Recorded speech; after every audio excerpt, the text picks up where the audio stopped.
Hello, learner. This is your commerce educator Neha. So today I have come up with the Unit 1 Fundamental of Partnership, class 12th. So firstly, we will discuss about meaning of partnership. Partnership होती क्या है? देखो, partnership क्या होती है कि जब दो या दो से ज्यादा लोग मिलके किसी बिजनेस को रन करते हैं यानी बिजनेस को चलाते हैं। आपने देखा होगा कि कई बारी क्या होता है कि हम लोग अपने फ्रेंड के साथ किसी बिजनेस को शुरू करना चाहते हैं। ठीक है, तो अब जहाँ पे दो या दो से ज्यादा लोग मिलके काम करेंगे तो वही हमारी हो जाएगी partnership. when two or more person join hand to set up business, किसके लिए करें? ताकि एक बिजनेस को सेटअप कर पाए and share its profit and losses. किसके प्रॉफिट एंड लॉसेस? उस बिजनेस के प्रॉफिट एंड लॉसेस को शेयर करेंगे। They are said to be in a partnership, तो उसी को हम क्या कहेंगे कि वो पार्टनरशिप में है। ठीक है, ये तो है इन जनरल मीनिंग में। जो हम नॉर्मल टर्म्स में ये बोल देते हैं कि भाई जब दो या दो से ज्यादा लोग मिलके किसी बिजनेस को रन कर रहे हैं तो हम ये कहते हैं कि भाई वो पार्टनरशिप कर रहे हैं। लेकिन जब हम पार्टनरशिप को as a subject as a topic जब हम थॉरोली स्टडी करते हैं तो सेक्शन जो 4 है, ये आपको जरूर ध्यान में रखना है सेक्शन, कि सेक्शन कौन सा है हमारा? 4। किसका सेक्शन 4 है? ये इंडियन पार्टनरशिप एक्ट 1932। ठीक है, इस एक्ट को और इसके सेक्शन को ध्यान में रखना है। ये जो एक्ट है किससे रिलेटेड है? पार्टनरशिप से रिलेटेड है। कि पार्टनरशिप एक्ट 1932 क्या कहता है? उसका जो सेक्शन 4 है वो मीनिंग को डिफाइन करता है पार्टनरशिप के। And according to this act कि पार्टनरशिप क्या होती है? The relation between person who have, कौन? वो पर्सन एग्री करते हैं टू शेयर द प्रॉफिट। ठीक है, किसका प्रॉफिट? बिजनेस का प्रॉफिट। अब बात किसकी हो रही है? आगे बिजनेस की बात हो रही है कि ये जो बिजनेस है इसको कैरी कौन कर रहा है? या तो ये सारे मिलके करेंगे या ऐसा भी हो सकता है कि उनमें से कोई एक पार्टनर उन बाकी पार्टनर्स के बिहाफ पे बिजनेस करे। ठीक है, अब देखो क्या होता है कि जैसे मान लो चार लोग मिलके काम कर रहे हैं। ठीक है, एक को ज्यादा नॉलेज है या एक जिसका मेन आइडिया होता है, जिसने पूरी उस चीज के बारे में रिसर्च करी है या जिसको उसके बारे में ज्यादा नॉलेज है कि भाई हाँ हम ये बिजनेस को इस तरह से कर सकते हैं, तो ज्यादा नॉलेज उसी को ही है। तो हो सकता है कि जब उसको सारी चीजें पता है तो कुछ एक डिसीजन वो हम लोगों से डिस्कस करके मेनली जो एक्टिविटी कंडक्ट करे वो पर्सन कर सकता है। इसीलिए कह रहे हैं कि जरूरी नहीं है बिजनेस बेशक से सारे कैरी कर रहे हैं, तो ऐसा भी हो सकता है कि कोई एक उन सबके बिहाफ पे वो म्यूचुअल कंसेंट पे होगा कि भाई हाँ हम इसको आगे रखते हैं क्योंकि इसको ज्यादा नॉलेज है, तो वो सारे मिलके भी कर सकते हैं या उनमें से कोई एक उन सबके बिहाफ पे भी बिजनेस कर सकता है। तो ये चीज आपको ध्यान में रखनी है। तो पार्टनरशिप बेसिकली क्या हुआ? पार्टनरशिप सेक्शन 4 में दी गई है इंडियन पार्टनरशिप एक्ट की, जो क्या कहती है? फर्स्ट देखो हमने क्या कहा कि रिलेशन है between two and more person. ठीक है, एंड वो पर्सन क्या करते हैं, क्यों कर रहे हैं? क्योंकि वो एग्री करते हैं किसको शेयर करने में? प्रॉफिट को शेयर करने में बिजनेस के। ठीक है, और ये जो बिजनेस है ये बिजनेस क्या होगा? कैरी किया जाएगा किसके द्वारा? या तो सभी करेंगे या उनमें से कोई एक उन सबके बिहाफ पे बिजनेस कर सकता है। तो जो पर्सन इस यहाँ पे काम करेंगे, इस पार्टनरशिप के अंदर एंटर करेंगे दूसरे पर्सन के साथ, उनको इंडिविजुअली क्या कहा जाता है? पार्टनर कहा जाता है। और कलेक्टिवली जब हम बात करें उसी को हम पार्टनरशिप फर्म कहते हैं। यानी कि जब चार लोग मिलके काम कर रहे हैं तो इन चार लोगों ने मिलके जब किसी बिजनेस को शुरू किया तो हमने उसको नाम दिया पार्टनरशिप फर्म। ठीक है, और ये इंडिविजुअल इंडिविजुअल बंदा क्या कहलाएगा? जैसे ए, बी, सी एंड डी ने मिलके पार्टनरशिप की है, बिजनेस रन किया है, तो ए क्या कहलाएगा इसमें? पार्टनर। बी भी क्या कहलाएगा? पार्टनर। सी भी पार्टनर एंड डी भी क्या हो जाएगा? पार्टनर। तो इंडिविजुअल जब हम देखें तो दे ऑल आर पार्टनर, मिलके अगर हम बात करेंगे इन सबकी तो वो क्या रन कर रहे हैं? Partnership firm. Now feature of partnership, देखो अगर आपको मीनिंग क्लियर है ना, उस मीनिंग के हर एक पॉइंट से आपकी जो फीचर्स है वो अपने आप बनेगी। हमने मीनिंग पढ़ा कि पार्टनरशिप रिलेशन है between two or more person, तो पहली फीचर यही होगी, टू और मोर पर्सन। अब यहाँ पे आपको चीज इसमें एक ही चीज ध्यान में रखनी है, हमने ये तो कहा कि पार्टनरशिप जो है वो दो या दो से ज्यादा पर्सन के बीच में रिलेशनशिप एस्टेब्लिश करवाती है। बट अब मिनिमम और मैक्सिमम लिमिट का यहाँ पे है कि मिनिमम तो ठीक है कि एटलीस्ट कितने होने चाहिए? दो पर्सन होने चाहिए, लेकिन मैक्सिमम जो है ना, company according to the section 464 of the companies act, maximum number जो होगी वो 100 से ज्यादा नहीं होनी चाहिए। और अगर कंपनी के अकॉर्डिंग अगर हम देखें तो रूल नंबर 10 कहता है कि मोर देन 50 नहीं होनी चाहिए। तो आपको सिर्फ दो ही चीज ध्यान में रखनी है, क्या, कि मिनिमम जो नंबर होंगे वो होंगे 2, ठीक है, एंड मैक्सिमम जो नंबर होंगे वो होंगे 50 से ज्यादा नहीं होनी चाहिए। ये कौन सा रूल कहता है? रूल नंबर कहता है कंपनी एक्ट 2014 के अकॉर्डिंग, कंपनी रूल 2014 के अकॉर्डिंग, रूल नंबर 10। बस आपको ये ध्यान में रखना है कि रूल नंबर 10 के अकॉर्डिंग जो है वो मोर देन 50 नहीं होने चाहिए, minimum 2 and maximum company rule 2014 के अकॉर्डिंग 50 से ज्यादा पार्टनर एक फर्म के अंदर नहीं होने चाहिए। Next is agreement. अब ये जो पार्टनरशिप होती है, देखो क्या होता है कि हमने कहा कि भाई 2 या 4 लोग मिलके काम करेंगे, ठीक है। अब हो सकता है कि ये हमने ओरली डिसाइड कर लिया हो, कि यानी रिटर्न में हमने नहीं किया है, हमने ओरली ये चीज डिसाइड किया कि भाई हम ऐसे ऐसे अपने बिजनेस को चलाएंगे, प्रॉफिट को हम इस रेशो में बांट लेंगे, ठीक है। तो हुआ तो एग्रीमेंट, कंसेंट हुई जिस चीज के ऊपर उसी को ही हम कहते हैं एग्रीमेंट। तब जब सारे लोगों ने मिलके कोई चीज डिसाइड की कि हम ये चीज ऐसे ऐसे करेंगे, ठीक है, तो वो अगर ओरली की है तो ओरल एग्रीमेंट हो जाएगा। अगर वो सारी चीज हमने रिटर्न में सब कुछ किया है तो वो हो जाएगा हमारा रिटर्न एग्रीमेंट। तो बेसिकली पहले एग्रीमेंट होता क्या है, तो एग्रीमेंट मतलब पार्टनरशिप बेसिकली रिजल्ट होता है of an agreement between two or more person to do the business, and उसके लॉस को वो क्या करेंगे, शेयर करेंगे। अब ये जो एग्रीमेंट होता है वो बेसिकली टू टाइप का होता है, एक तो होता है हमारा ओरल, एक होता है हमारा रिटर्न, ठीक है। जो पार्टनरशिप एक्ट है does not require that the agreement must be in writing, यानी कि जो पार्टनरशिप एक्ट है वो कभी भी ये मैंडेटरी नहीं कहता है आपको कि आपको रिटर्न में ही रखना चाहिए, ठीक है। ओरल भी उसके लिए इक्वली ही वैलिड है। लेकिन मान लो कल को अगर किसी चीज के ऊपर कोई झगड़ा होता है या कुछ होता है और एक दूसरे के ऊपर अगर कोई किसी को कोर्ट केस करना होगी भाई इसने मेरे साथ फ्रॉड किया है, उस चीज का एविडेंस आप कहाँ से लाओगे? तो वो जो एविडेंस होता है ना वो आपका रिटर्न एग्रीमेंट में होता है कि भाई रिटर्न में तो उन्होंने पहले ये लिखवाया था, अब ये चीज देने से मना कर रहे हैं, तो रिटर्न में होगा, कोई प्रूफ होगा तभी तो आप करोगे। इसीलिए रिटर्न एग्रीमेंट जो है अपने फ्यूचर प्रोस्पेक्टिव से अगर हम देखें तो ज्यादा माना जाता है वैल्यूएबल। लेकिन पार्टनरशिप एक्ट दोनों को ही चॉइस में देती है कि आप चाहो तो आप ओरल करवा लो, आप चाहो तो रिटर्न में करवा लो। लेकिन अगर एग्रीमेंट रिटर्न में होगा तो उसके बेनिफिट क्या होंगे कि अगर कल को मान लो कोई फ्रॉड करता है, आप इवन आपके पार्टनर ही क्यों ना फ्रॉड करें, आप कोर्ट में जाके उसके खिलाफ गवाह अपने केस जो है वो फाइल कर सकते हो। इवन अगर पार्टनरशिप फर्म किसी अदर पर्सन के साथ बिजनेस कर रही है और वो सामने वाला पर्सन अगर आपके साथ कोई धोखा कर रहा है, कोई चीटिंग कर रहा है, तो आप उनके ऊपर भी केस कर सकते हो, कब, जब आपके पास रिटर्न एग्रीमेंट होगा। एक चीज जो आपको और ध्यान में रखनी है, ये जो रिटर्न एग्रीमेंट होता है पार्टनरशिप का, इसी को ही हम क्या कहते हैं, पार्टनरशिप डीड। तो basically when the agreement is in a written form of the partnership, this is also known as partnership deed। Clear हुआ यहाँ तक? बेसिकली एग्रीमेंट तो वही है जो पार्टनर्स के बीच में डिसाइड हुआ है म्यूचुअली, वो जिस चीज के ऊपर एग्री करेंगे। पार्टनरशिप एक्ट के अकॉर्डिंग एग्रीमेंट टू टाइप का होता है, ओरल भी होता है, रिटर्न भी होता है। जो रिटर्न एग्रीमेंट होता है उसी को ही हम कहते हैं पार्टनरशिप डीड। और रिटर्न एग्रीमेंट की ही हेल्प से हम इन फ्यूचर अपने आप को भी सेव कर सकते हैं और अपने आप को सेव अपना रख भी सकते हैं। क्लियर है यहाँ तक?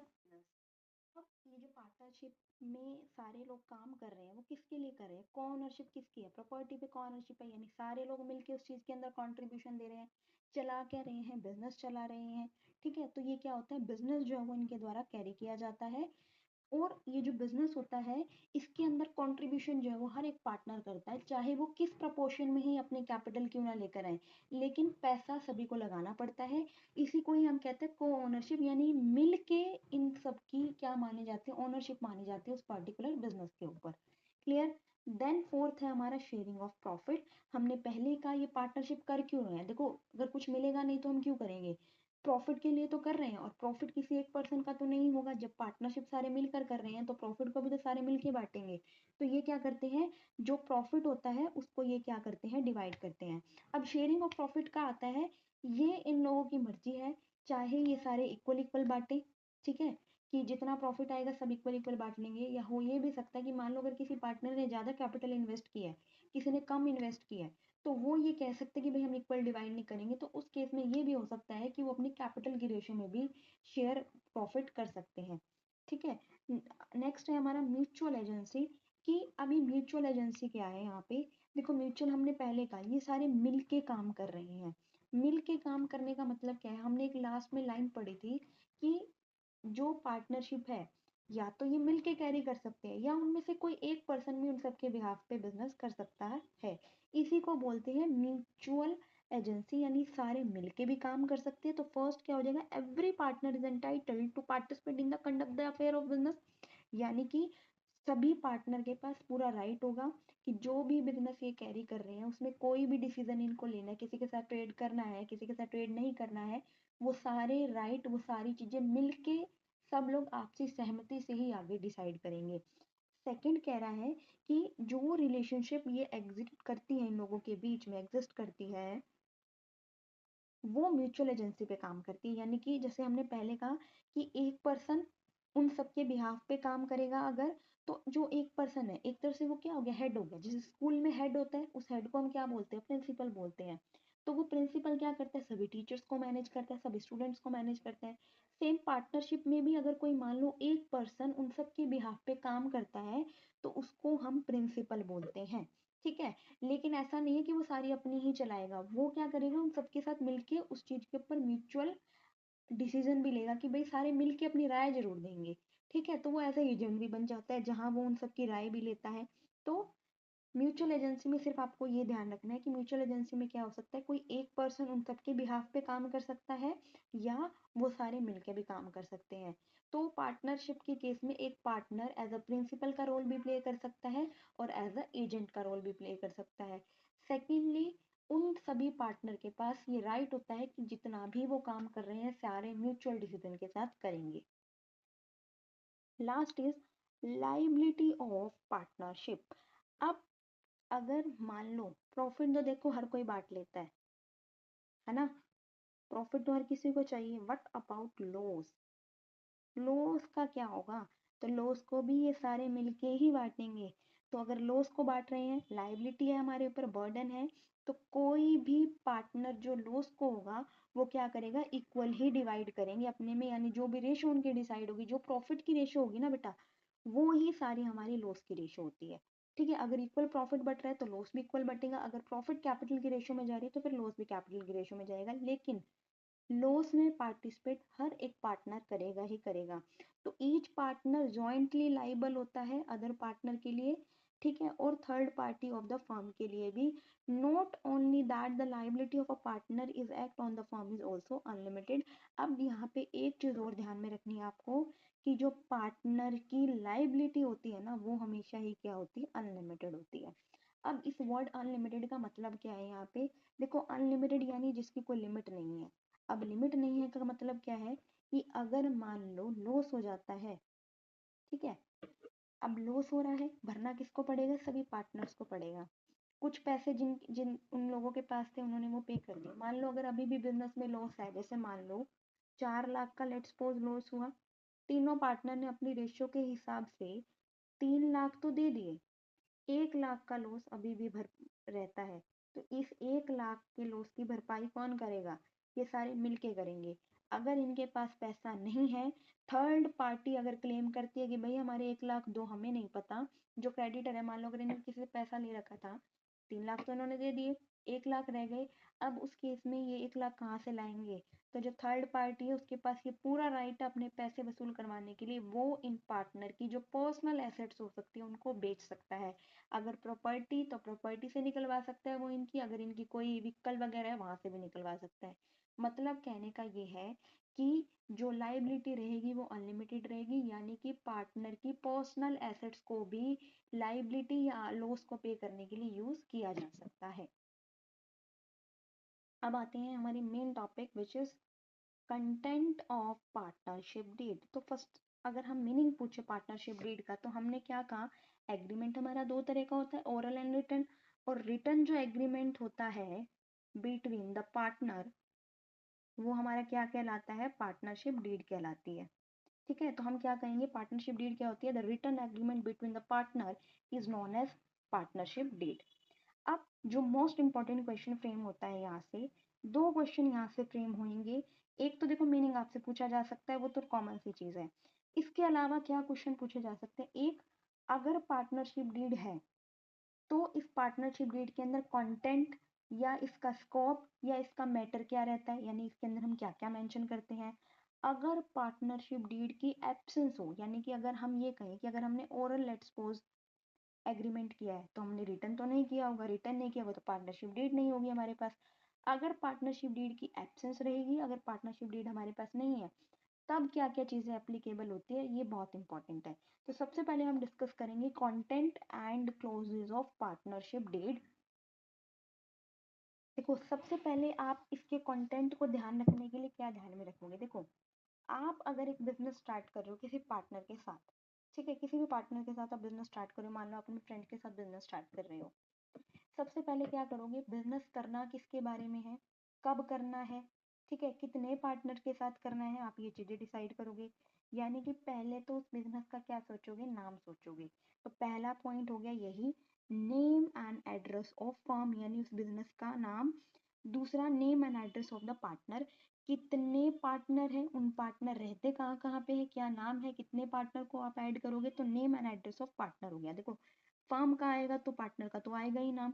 दूसरा, कितना अमाउंट ऑफ कैपिटल हर एक पार्टनर लेकर आ रहा है। उसके अलावा नेचर ऑफ द बिजनेस आप कह सकते हो कि बिजनेस आप किस तरह का कैरी कर रहे हो यहाँ पे, ठीक है। उसके अलावा कब हम स्टार्ट करेंगे, कि बिजनेस हमें स्टार्ट कब करना है, date of commencement of partnership, the accounting period of the firm, कि हमें कितने के लिए चलानी है, हो सकता है हम ये सोच के चल रहे हैं हमें 3 साल चलानी है, तो वो इसका हो जाएगा कि जो अकाउंटिंग पीरियड है वो हमारा कितने का हो जाएगा, कि भाई हमें 3 साल के लिए चलानी है, कितने के लिए चलानी है। उसके अलावा profit and loss sharing ratio, कि प्रॉफिट जो है वो कितनी रेशो में डिवाइड करेंगे, इक्वल डिवाइड करेंगे या कैपिटल की रेशो में डिवाइड करेंगे। अब अगर पार्टनर कैपिटल देगा बिजनेस के अंदर, ठीक है, सपोज करो अगर हम पार्टनर हैं, हम किसी बिजनेस में पैसा लगा रहे हैं, हम क्या फ्री ऑफ कॉस्ट पैसा लगाएंगे, नहीं, हम क्या उम्मीद करेंगे भाई ये जो कैपिटल हम लगा रहे हैं इस पे कुछ ना कुछ इनकम आए, क्योंकि अगर हम यही कैपिटल किसी अदर पर्सन को देते या बैंक में देते तो उसके ऊपर हमें इंटरेस्ट मिलता। तो जब हम कैपिटल बिजनेस में लगाते हैं तो बिजनेस से भी हम इंटरेस्ट की उम्मीद रखते हैं, तो इंटरेस्ट ऑन क्या हो जाएगा, कैपिटल। अगर हमने बिजनेस को उधार दे रखा है, लोन दे रखा है, तो उसके ऊपर भी इंटरेस्ट आएगा। और ड्रॉइंग क्या हो गई, जैसे हमने बिजनेस में पैसा तो लगाया, पार्टनर को मान लो अगर जरूरत पड़ गई पैसा निकालने की, और पार्टनर अगर बिजनेस में से पैसा निकाल रहा है, तो बाकी पार्टनर क्या उनको फ्री ऑफ कॉस्ट पैसा निकालने देंगे, नहीं। क्योंकि अगर यही पैसा जो उसको अभी चाहिए अगर वो बाहर से लेता तो उसको वहाँ इंटरेस्ट पे करना पड़ता। पार्टनरशिप फर्म क्या कहेगी कि आप फिर हमें भी इंटरेस्ट दे दो, तो इंटरेस्ट ऑन ड्रॉइंग। उसके अलावा सैलरी और कमीशन क्या दी जाएगी पार्टनर को, वो राइट एंड ड्यूटी क्या रहेंगी, कि यानी कि क्या क्या अधिकार लोगों इन पार्टनर के पास रहेंगे, और क्या क्या लाइबिलिटी रहेगी इन पार्टनर की, कहाँ कहाँ इनकी रिस्पॉन्सिबिलिटी रहेगी। उसके अलावा है method of settlement of dispute, अगर मान लो कल को इनके बीच में लड़ाई हो जाती है, कोर्ट में जाके ये एड्रेस करेंगे या किस तरह से इस अपने झगड़े को ये खत्म करेंगे, वो सारा मेथड भी इसके अंदर मेंशन होगा। Treatment of loss arising out of insolvency of one और मोर पार्टनर, अगर कोई भी पर्सन इंसॉल्वेंट यानी पार्टनर अगर दिवालिया हो जाता है, यानी उसके पास पैसे ही नहीं है देने को, ठीक है, तो उस केस में क्या करेगा वो, बाकी पार्टनर उससे कैसे वसूल करेंगे, उसकी पर्सनल एसेट्स को यूज किया जाएगा या नहीं, या कितने प्रोपोर्शन में यूज किया जाएगा, वो सारी चीजें ही पार्टनरशिप डीड के अंदर मेंशन होती हैं। तो आपको इतनी सारी चीजें तो ध्यान में नहीं रखनी, लेकिन आपको कम से कम 6 से 7 पॉइंट आपको जरूर ध्यान में रखने हैं। तो एक बार फटाफट क्विक रीजन करते हैं। देखो सबसे पहले हम क्या करेंगे, फर्म को एस्टेब्लिश करेंगे। तो फर्म का क्या हो जाएगा, नेम हो जाएगा, उसका एड्रेस हो जाएगा। अगर फर्म का नेम है, ठीक है, अगर फर्म का नेम है तो पार्टनर का नेम और एड्रेस हो जाएगा, ठीक है। उसके अलावा क्या क्या हो जाएगा, इनकी प्रॉफिट एंड लॉस की शेयरिंग रेशो क्या रहेगी, इनको सैलरी एंड कमीशन क्या क्या मिलेगा, ठीक है। एंड और क्या रहेगा इसका, कि भाई हम इसको ड्राइंग पे इंटरेस्ट कितना दे रहे हैं, कैपिटल पे कितना इंटरेस्ट दे रहे हैं, लोन पे कितना इंटरेस्ट दे रहे हैं, कल को कोई अगर लड़ाई झगड़ा हो जाता है, डिस्प्यूट हो जाता है, तो उस केस में इनका सेटलमेंट का मेथड क्या रहेगा। ऑल्सो अगर किसी तरह की इंसॉल्वेंसी हो जाती है कि कोई पर्सन पार्टनर देने की कैपेबिलिटी में नहीं है, तो फिर पर्सनल एसेट्स को किस रेशो में यूज किया जाएगा। ओके, तो ये थे हमारे पार्टनरशिप डीड के clause. Absence of partnership deed, अगर पार्टनरशिप डीड ही नहीं हुई है या रिटर्न एग्रीमेंट नहीं हुआ है पार्टनर्स के बीच में, ओरल एग्रीमेंट हुआ है, तो उस केस में बाकी चीज़ों का ट्रीटमेंट हम कैसे करेंगे? तो देखो हमने पढ़ा था कि पार्टनरशिप डीड में हम बात करते हैं प्रॉफिट एंड शेयरिंग रेशियो की। तो अगर पार्टनरशिप डीड नहीं है तो जो प्रॉफिट शेयरिंग रेशियो होगी वो क्या हो जाएगी, इक्वल डिवाइड हो जाएगी। तो एक तो आपको सिर्फ एक ये चीज़ ध्यान में रखनी है जो मेन है। उसके अलावा आपको इंटरेस्ट ऑन लोन एक तो ध्यान में रखना है कि इंटरेस्ट ऑन लोन जो दिया जाएगा वो 6% की रेट से दिया जाएगा। ठीक है, तो प्रॉफिट एंड की जो लॉस की रेशियो रहेगी वो रहेगी equal, and interest on loan दिया जाएगा 6% की रेशियो से अगर पार्टनरशिप डीड नहीं है। उसके अलावा इंटरेस्ट ऑन कैपिटल की बात हो, इंटरेस्ट ऑन ड्रॉइंग की बात हो, सैलरी टू पार्टनर हो, एडमिशन का एक मिनट डिस्कस करते हैं, एक minute. Interest on capital, drawing, salary, इन तीनों में से कुछ भी अमाउंट नहीं दिया जाएगा। ठीक है, एडमिशन की बात करें तो without the consent of the all existing partner कोई भी नया पार्टनर एडमिट नहीं हो सकता। हर एक पार्टनर जो है वो बिजनेस के कंडक्ट में, यानी कि बिजनेस का अगर कोई भी डिसीजन है वो उन सबका म्यूचुअल डिसीजन होगा। ऐसा नहीं है कि पार्टनरशिप डील नहीं है तो हम दूसरे पार्टनर को पूछेंगे ही नहीं, नहीं, पार्टनरशिप में जो भी डिसीजन लिया जाएगा वो होगा सबकी कंसेंट से ही। ठीक है, तो मेनली जो आपको ध्यान में रखना है, एक तो प्रॉफिट एंड लॉस को ध्यान में रखना है, एक इंटरेस्ट ऑन लोन को ध्यान में रखना है। तो प्रॉफिट जो शेयरिंग रेशियो रहेगी वो इक्वल रहेगी और इंटरेस्ट ऑन लोन जाएगा 6% की रेट से। बाकी ना तो कोई ड्राइंग की पेमेंट होगी, ना कमीशन की पेमेंट होगी, ना सैलरी दी जाएगी, ना ही इंटरेस्ट ऑन ड्राइंग दिया जाएगा। ठीक है, और एडमिशन सबकी कंसेंट से होगा, कोई भी डिसीजन लिया जाएगा वो भी सबकी कंसेंट से ही होगा। इवन हर एक पार्टनर को जो बुक्स ऑफ अकाउंट है पार्टनरशिप के वो भी देखने में कि भाई सही कैलकुलेशन हो रही है या नहीं हो रही, कोई फ्रॉड वगैरह नहीं हो रहा, वो सारे करने चेक करने का राइट भी सभी पार्टनर के पास होगा। So that's all for today. If you like my content and my way of teaching, so please like and share the video with your friends and subscribe my channel also. Thank you.